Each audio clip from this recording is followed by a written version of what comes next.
take this to Miriam, but if you want him more, put around on the table.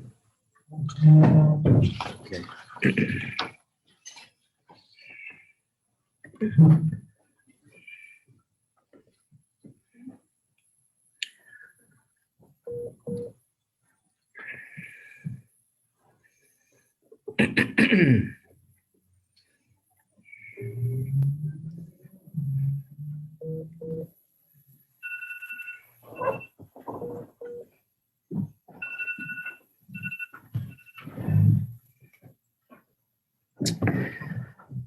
So we're going to learn two things today. One is the letter from the Alter Rebbe that the Alter Rebbe wrote to the Chassidim after he was released from jail.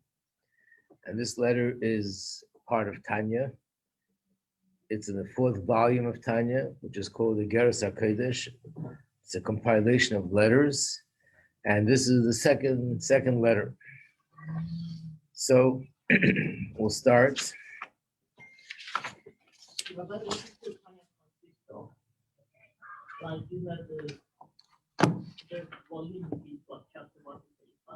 So yeah, Tanya consists of 5 volumes.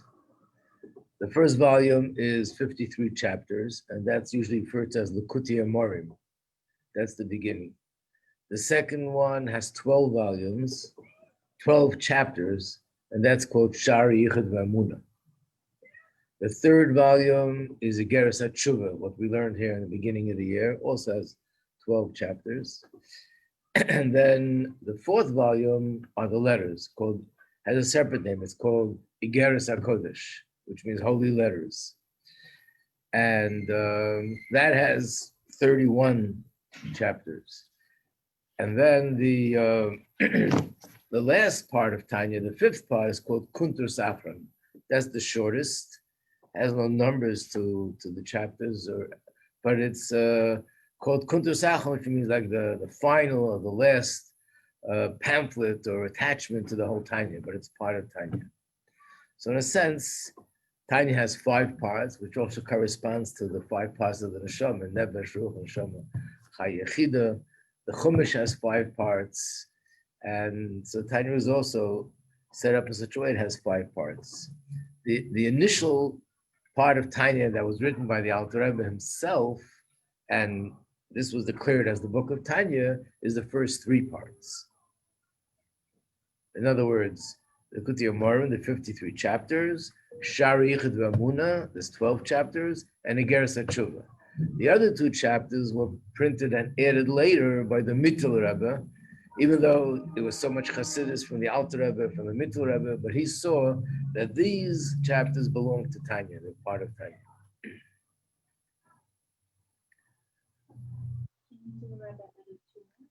2 more parts, right? And both of them are the writings of the Alter Rebbe, but he added them, they should become part of the Tanya.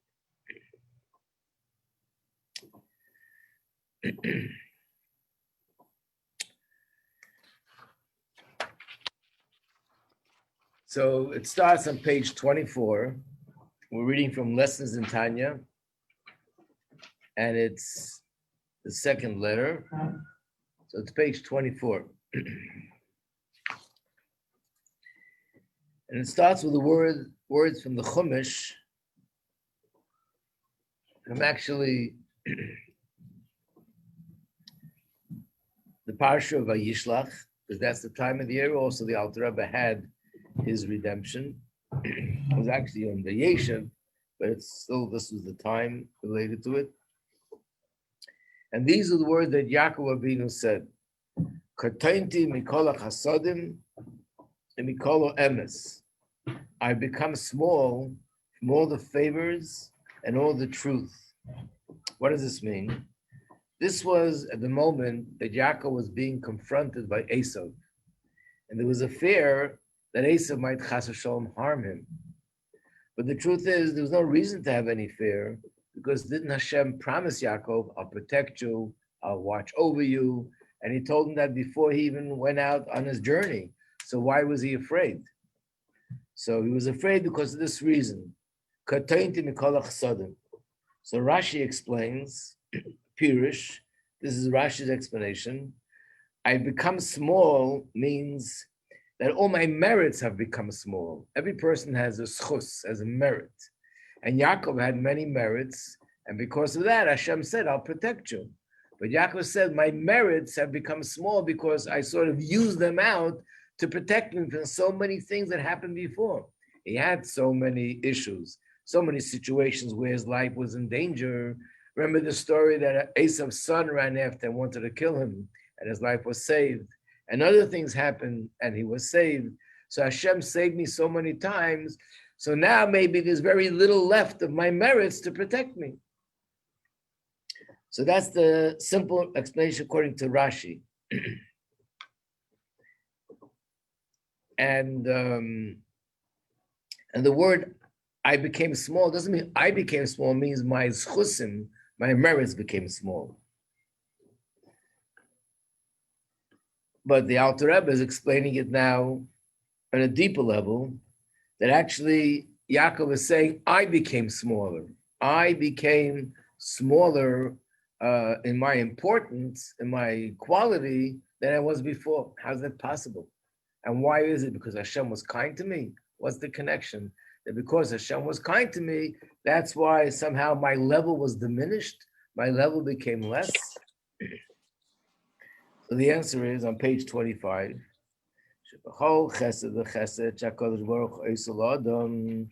Every single favor that Hashem bestows upon a person, it ought to make the person more humble. What's the connection? Why should I become more humble when Hashem is kind to me? The answer is ki chesed droya yemina. Yemina, chesed is Hashem's right hand. We know that in Chumash, it actually uses that term. Hashem lifted his right hand. Hashem stretched out his right hand.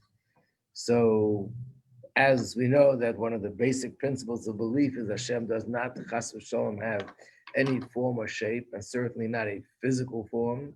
So what does it mean, the right hand? It's a metaphor. A metaphor for what? It's a metaphor for Hashem's attribute of chesed. That's what it says in the Zohar, that Hashem's attribute of chesed is represented by the right hand, and his attribute of gvura is Hashem's left hand. Also says, that Hashem embraces me with his right arm. Means when Hashem embraces me and he shows me his kindness and his love, that means Hashem is showing me his chesed. Page 26.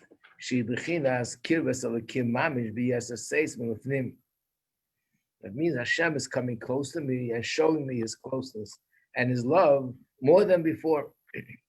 So in other words, we know the difference between chesed and gvura is not like some people think chesed is just kindness and gvura is severity.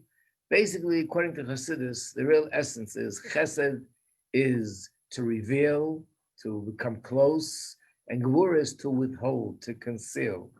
It can take on many forms and shapes and many different ways how this can play out. But the essence of it, the core of it is, chesed is when one person is coming close to another person and opening up to the other person, and there's an openness and a closeness.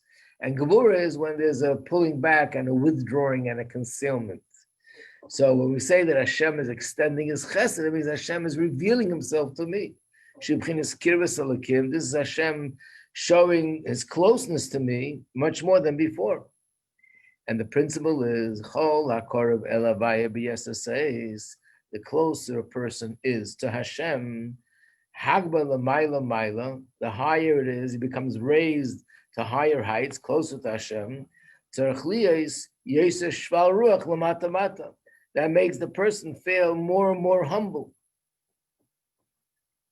Like it says, Hashem has appeared to me from the distance. Which means that when Hashem appears to me, it makes the person feel very far, makes the person feel very humble. As it's known, that this is the meaning of these words. The words are, Kula kamei kila chashivi. Everything in the presence of Hashem is like nothing. So we know that when you have something that's very strong, very powerful, very big. But if it's in the presence of something which is much bigger, much stronger, much more powerful, it gets lost in the presence of the bigger one. And we actually came across this earlier in the year, the famous quote in Gemara that the Hebrew words are Shraga Betira Maya Hanile, which means candlelight during the day. What does it accomplish? This was in reference to Pesach. That Pesach is the custom is that we have to search for the chametz the night before with a candle. We have to search in all the cracks and the corners, with not the floor itself, but mainly in the cracks and the corners, which you don't see clearly. You have to go there with a candle. And the time to do it is the night before Pesach. This year it'll be 2 nights before Pesach. Because Pesach comes out on Motzei Shabbos. In other words, Friday night is still the night before Pesach. So this year we have to do it on Thursday night, 2 nights before Pesach. Search the house for chametz. So the Gemara asks, why by night? Let's search by day. By day it's even better. You have candlelight and you have the assistance of the daylight, of the sunlight. And the Gemara says, no, the opposite is true. A candle light in the presence of sunlight is insignificant, doesn't accomplish anything. And when we spoke about it, we said that a person can make a simple experiment. You take a candle, light a fire, and take it outside during the day, especially midday when the sun is shining brightly. You'll see that you'll have to make an effort to notice whether the fire is burning or not. Because the brightness of the sun is so bright, you don't see the light of the candle. You can hardly see the flame. Light of the candle, you surely won't see. The candlelight doesn't give off any light, but it does really give off light, because if you hide the sunlight, you'll see it. So what does it mean there's no light? It's insignificant. In the presence of the bigger light, the little light is insignificant. So when I stand in front of Hashem, I feel insignificant. And based according to this, Kol Shu Kamei Yoser, the more you are before him, the more you are in front of him, in his presence, the more you feel you're insignificant.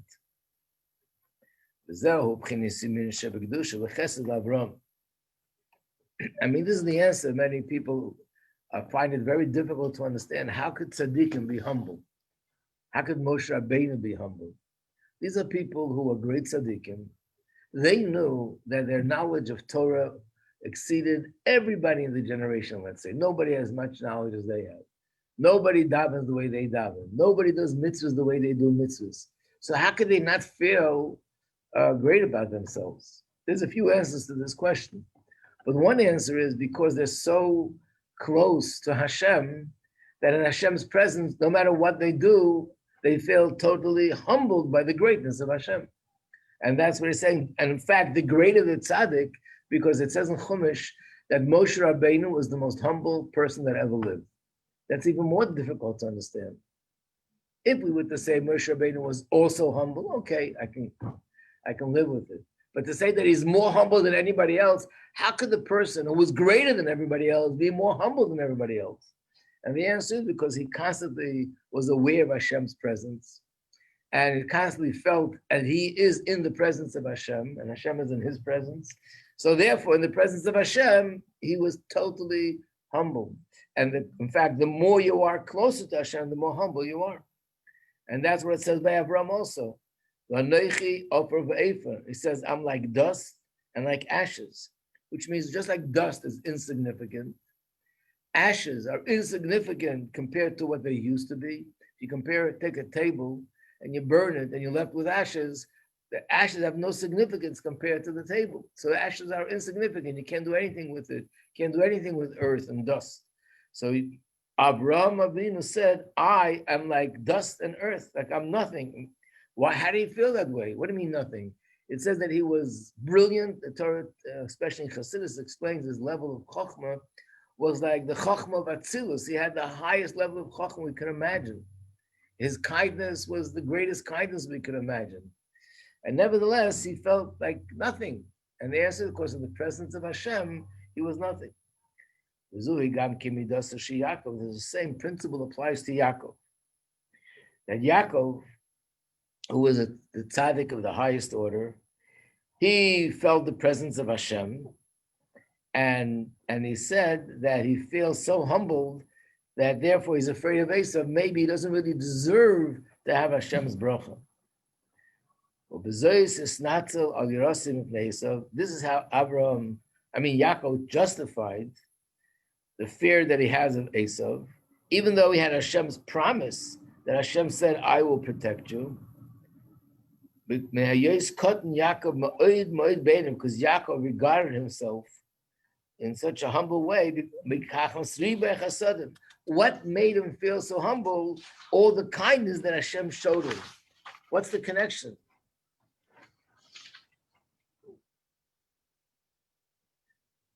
Let's turn to page 28.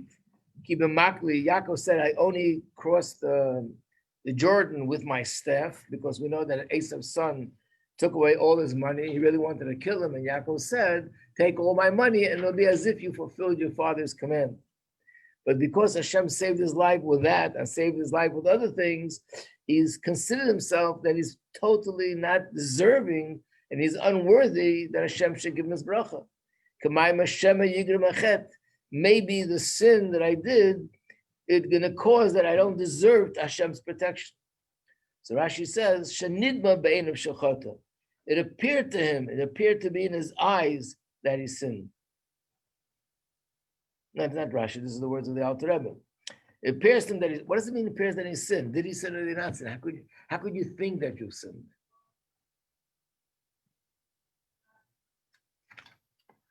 And especially when it comes to humility, we always talk about this, that humility is not a joke. It's not a fake, artificial thing. That I know I'm the greatest. They tell the story about a person that he was always called up in the shul to get the most honorable aliyah at the Torah. Every Shabbos. He was actually a humble person, but he got called up every week. In fact, he was so humble, they used to call him Moshe the Humble One. That was his nickname. What? Anav. Anav means humble one. So one time, they called up someone else to that very important, honorable aliyah to the Torah instead of him. And after the davening, he began to scream at the person in charge, how dare you? This is mine. It's every week I get it. And how could you do this? And so disrespectful, on and on and on and on. And he's like in shock. And he said to him, excuse me, I'm sorry, but I'm really surprised. I mean, you're famous because you're so humble. And now you're fighting that you didn't get this honor. So he said, of course I'm humble. For Hashem, I'm humble. He's so much greater than me. But this shnekel, I'm much greater than him. That's not true humility. True humility is when a person truly and honestly and in a very real way feels humble. How could you feel that humility and in fact feel that you sinned? You can't feel that you sinned. Imagine you ask somebody, do you keep Shabbos? And they want to be humble and say, no, that's not humility. That's lying. I do keep Shabbos. So what if a person doesn't commit a sin, he thinks he did a sin? What does it mean? It appears to him as if he had sinned.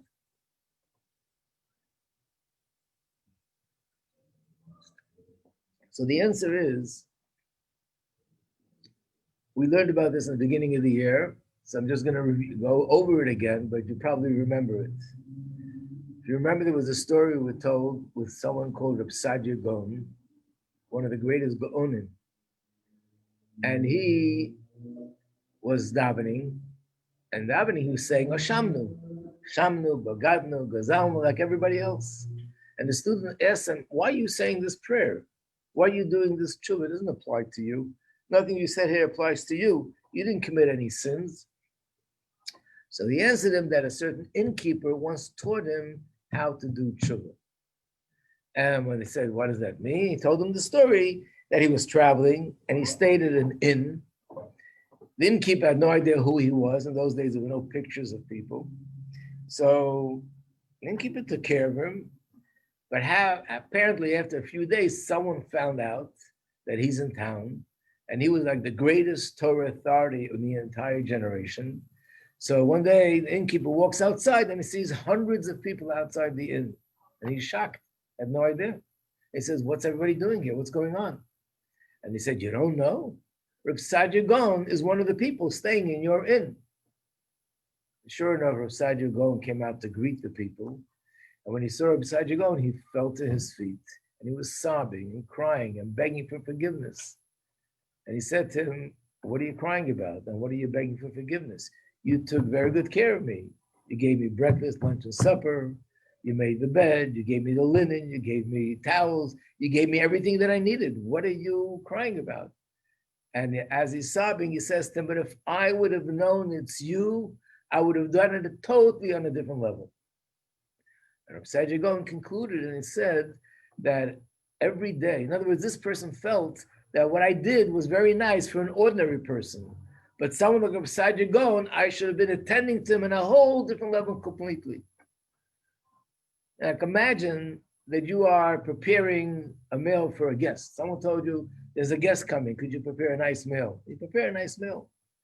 And as you're preparing, you find out this isn't just a guest. This is actually a minister who's in charge of this whole entire region. Minister, oh, you should have told me. I have to prepare much different. This is a minister. Not only that, but if I prepare the table and the house for a minister, the way I would prepare for an ordinary guest, it might even be like an insult to him. This is how you prepare for me. And then you find out, wait a second, no, it's wrong. It's not a minister. The king himself is coming to your house. The king is coming to my house. What I did even for the minister is not good enough. That's going to be an embarrassment. It'll be like an insult to the king. That's how you prepare for a king. And he has to do something totally different. So that means it's possible that something that I did, that for one person, this would enhance the experience. For a higher level person, it's actually an insult. So Yaakov Avinu was said like this, as Hashem does more chesed and I become closer to Hashem, I understand Hashem and I know Hashem in a way which is greater than I knew him yesterday. And then if it's greater than I knew him yesterday, I feel so humble that my davening, my learning, my mitzvahs, my serving him is not considered a proper, appropriate service the way I know Hashem now compared to the way I knew him before. Which means dafka because Hashem was kind to him, which means Hashem revealed himself to him more, and he knows Hashem now more than he knew before, therefore he feels that it's as if I sinned, meaning to say what I did was inappropriate compared to the way I know Hashem now. And therefore I'm not deserving. Yep. I just lost the thread in the analogy. Why would a king who served like as if he was just like a common man, why would he be offended by the special? In other words, if I prepare a meal for a king, the way I prepare the decorations, the way I set the table, it would be much different than I prepare just for a regular guest coming to my house.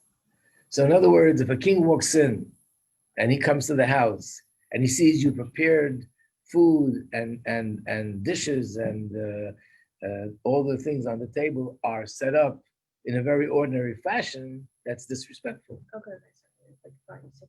You thought you meant the other way around. Right. It's the person preparing in that way. I don't know. I'm looking for a real good marshal if someone would come up with this, but something stuck to my head that one of the girls in the class said many years ago.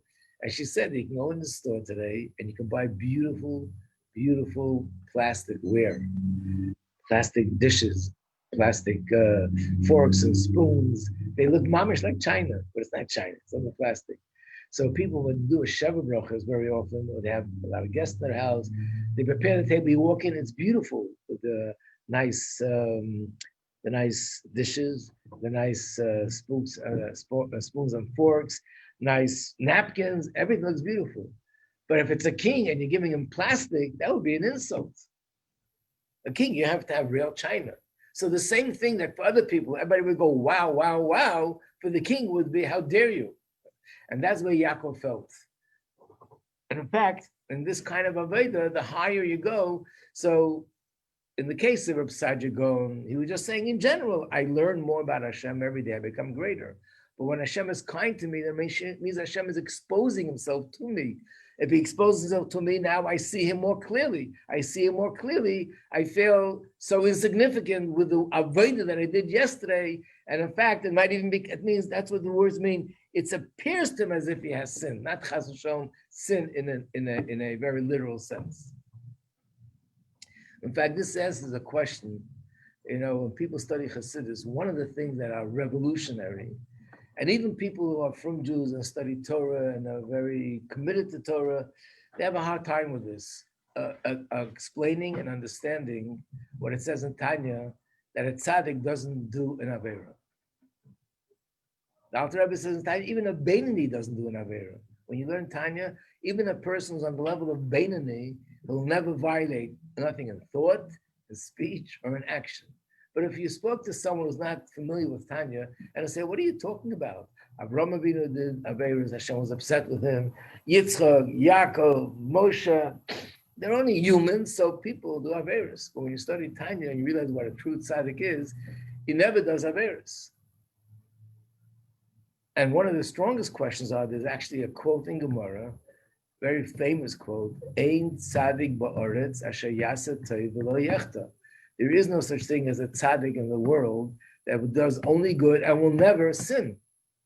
How could you reconcile that with what it says in Tanya, that not even a tzaddik, even a Beinani, which is less than a tzaddik she'ein gomer, certainly less than a tzaddik gomer, even a person who's a Beinani never commits a sin, not in thought, not in speech, and not in action. And the way it's explained in Chassidus is based on this. When the Torah talks about tzaddik doing a sin, it's not in the literal sense. It means, like it says here, based on a certain level of godliness, what they did, that's when it loses its significance. So a tzaddik, every day he rises in his service of Hashem. So basically what he did on Sunday was the maximum he can do based on his knowledge. He didn't do anything wrong. It's Monday that he realizes that the way I served Hashem on Sunday wasn't good enough because now I know Hashem better. And on Tuesday, he realizes the way I knew him Monday and Sunday is not good enough because now I know him even better. So therefore, tzaddik is constantly, in a way that he's always lacking. Not because Chas v'shalom is doing something wrong. He's lacking based on his new level of knowledge of Hashem.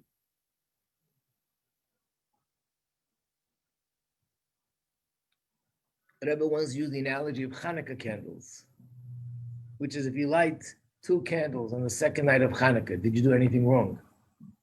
But if you light 2 candles on the third night of Hanukkah, you did. Which means the second night of Hanukkah, 2 is the max. You don't need 3, and lighting 3 is actually out of place.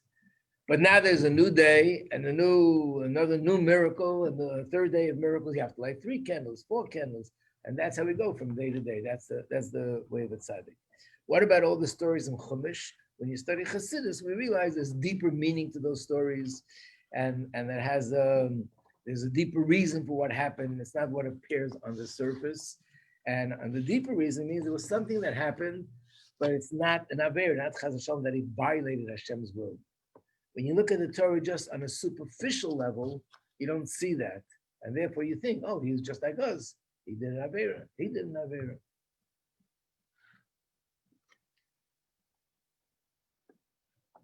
I think of the analogy of, they tell this joke that a child once came into the house, a young child, and said to his parents, I don't believe it. I never knew that our neighbors were so poor.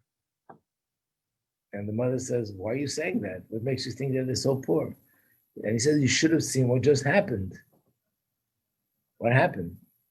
Their baby swallowed a penny and they were hysterical. The mother almost fainted. And the father was trying to do everything in his power to get the penny back out. And they were screaming and shouting. So obviously they must be very poor. So what happened was, what he saw was true. It was really true. He saw them, baby swallowed a penny. And he saw that they're all hysterical. And he saw that the mother's so hysterical that she nearly fainted or she fainted. It's all true, but not for the reason that he thought. On the superficial reason is because they're poor and they never lost a penny. The real reason was because his life was in danger. So when you read the story in the Chumash, Yosef had brothers. We're soon going to learn that Yosef and his brothers had issues, and then they sold him. That's what happened, but the meaning behind it is much deeper than what appears on the surface. And when you read the meaning on the deeper level, you have a better understanding that it wasn't a sin in the literal sense. Okay, so this is Yaakov. Page 29. Mashen came as Elu Mazeh, who Yishmael, Chesed the Klipa. Yishmael was Avraham Avinu's son. So he was also Chesed. But he was Chesed of Klipa. What could it mean, Chesed of Klipa? Chesed is kindness, goodness. How could that be Klipa? It means Kol Shah Chesed Gadol. The more kindness Hashem shows to someone like Yishmael, to Klipa, he grows more in pride and arrogance and self-satisfaction. His ego, it gets inflated even more and more. In other words, someone like Avraham Avinu or Yaakov, would they recognize that whatever they get is from Hashem? So the more they get, the more they recognize Hashem's greatness. And as a result of that, they feel more humble. But Klippa, the more they get, the more they attribute it to themselves. They give themselves credit. Wow, I'm so smart. That's why I made a lot of money. I'm so tuned in, and that's why I did this, I did that. So the more they are successful, it feeds more into their arrogance. So that's Chesed of Klippa. Page 30. So the Alter Rebbe said, I'm coming out to make a very important announcement to all the men of our community. Hashem was so kind to us, multitude of favors. The Alter Rebbe's life was saved. That we should follow the attribute of Yaakov. Sheir Amma Yusheris Yisrael. Yaakov is known as the remnants of his people. Remnants means not just something in physical quantity. It means Shemesim Asmek Hashem, you feel like remnants. It means you're humble. Don't raise your spirit, which means don't be arrogant towards your brothers. The Alter Rebbe knew that after this story, you can imagine the Hasidim teasing the other parts. See, you guys, you're no good. You tried to arrest our Rebbe, and he was almost executed, and now you guys lost, and the Rebbe came out victorious. And basically, now I can sort of put you down because you lost. You were defeated. We all know what that feeling is like, to feel defeated. And what the feeling could be like, I'm the one who was victorious. The Alter Rebbe says, no. Loi laharchiv aleihem piyem. Do not speak that way towards them, and don't even whistle at them, which means not even a nuance that will show that you feel superior to them because they were defeated and you were the one who won. Just the opposite. Lahashpil rucham v'libam. You should be humble towards them, not just towards Hashem, and live with the spirit of Yaakov, like Yaakov was humbled by the kindness Hashem did. And in fact, there's a pasuk that says, Meine rach, it's a mistake, it's supposed to be a chaf. Meine rach meshiv chema, which means a soft answer turns away anger. When someone's angry at you and they scream at you and you scream back, what's the next thing that's going to happen? They scream louder. And you scream back, they scream even louder. But if you answer softly, they calm down. Meine rach, a soft answer, actually turns away anger. So instead of looking at your brothers, meaning the other Jewish people who were opposing the Alter Rebbe, and being angry at them, and being arrogant towards them, and being condescending towards them, do the opposite. Be humble towards them, and be nice to them. And kula haivula, if anything, Hashem would put into their hearts, kamayim aponim alaponim, just like water reflects water. What's like one heart reflects another heart, and water reflects a person's face. When you look into the water, you see a reflection of your own face. So too, that if you people will show them love, they will love you. And in fact, that's what happened. The Chassidim were warned by the Alter Rebbe, so they didn't, chas v'shalom, come out in an aggressive way against those people who arrested the Alter Rebbe. And as a result of that, they actually were moved by it, they were humbled by it, and they did more research into what is Chassidus. And as we know, that thousands of people after this became Chassidim of the Alter Rebbe.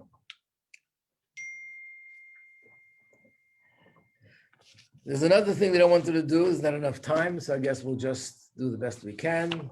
And this is, I'll give it to you if you can pass it around to the entire class.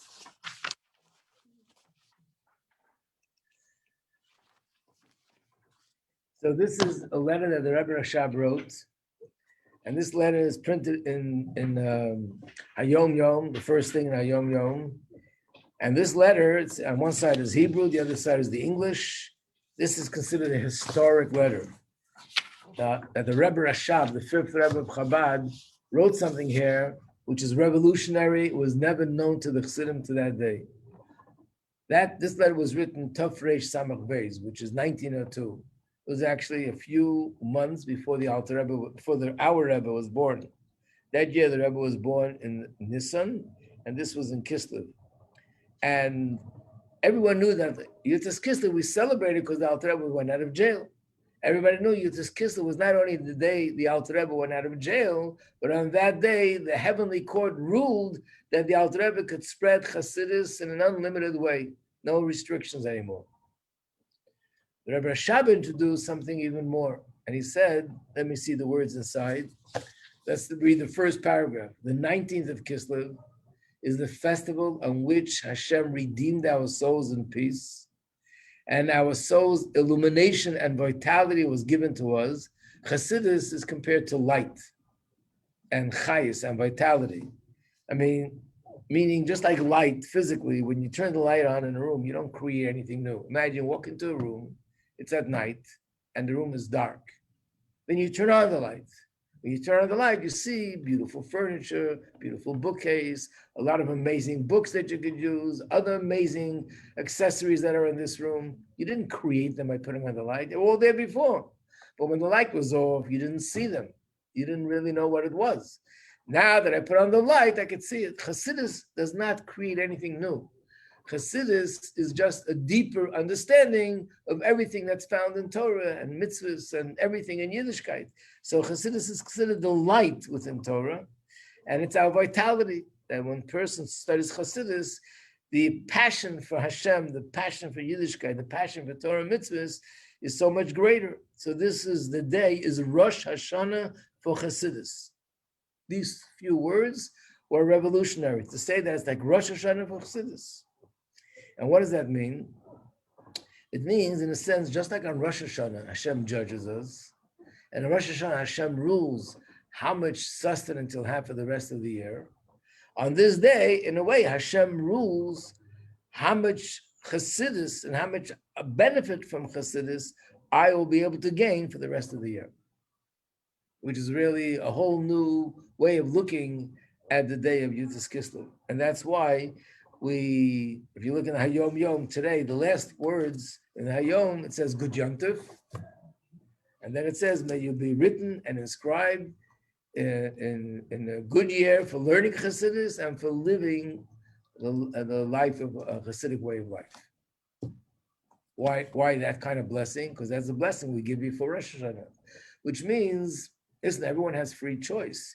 But nevertheless, from Shamayim, they will rule how much I will have the merit, because not everyone has the merit to be studying Chassidus, or if they do, very often we learn it, don't really get it, doesn't really have the effect on us. So we need the assistance from above, that we should have the merit to be able to have the right teacher, to understand what I'm learning, to really appreciate what I'm learning, and what I'm learning should affect me, that I should be able to lead and follow the path of Chassidus on a practical level.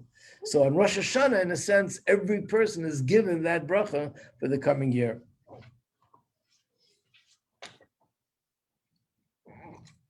This letter, which was written by the Rebbe Rashab in 1902, since then, there are hundreds and hundreds and hundreds and hundreds of farbrengens that took place with Hasidim, Mashpiyim. They poured over this letter and they gave interpretation to the letter, took the letter apart. You have to read it. You'll see every line, every word is a shining light, radiant with really a beautiful light and depth to it.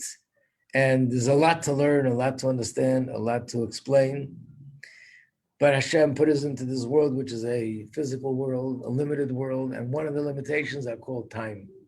There's the clock on the wall, and it's 9:15. So here we are again with our general problem. So right now, Rabbi Kaczynski will come and teach halacha. And after that, we'll be davening. And after that, Mrs. Nemni will farbrengen. Mrs. Nemni is someone who made that journey from a frum environment, a frum family and lifestyle, but not Chassidus. and then she came to discover Chassidus. Talk a little bit about what she found and how it affected her. And for everyone, I'm going to give this out. These are two booklets here. One booklet is about the story, how the Alter Rebbe went out of jail. And the other booklet is about the Tanya, what it says about the Sefer Tanya. This is one booklet. If you don't mind giving it out, just put it down on the table, like as the girls will come around. And this is another booklet. I have a question. Yeah. So when you were talking about Pesach, like using a candle to look to like search for highlights, is it also this idea that if you can't take this general light for granted, then you actually have to like put the candle in every single corner and like really make sure that there's no comments anywhere? Right, that's why this light is not enough. Or rather, like it could be enough, but it like makes us more stringent to use such a small light. Because then you have to like get it close to every place and I really think focus on it. Right. Okay. Yeah, that's true. That's the point. That this is good for general light, but if I want to go into the details and the cracks and the crevices, I need to get close with a small candle. Yeah.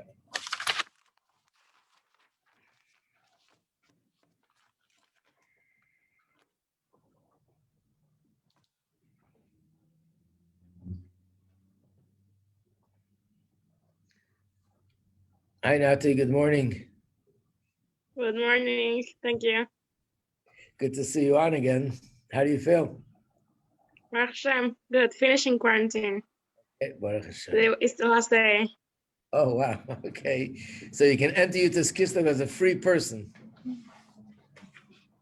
That's true. Okay. Pada b'shalom nafshi. Okay. A good yantiv, the Shana Teva, believe in Achsidus, V'daki Achsidus, Tikasa v'Sechasim.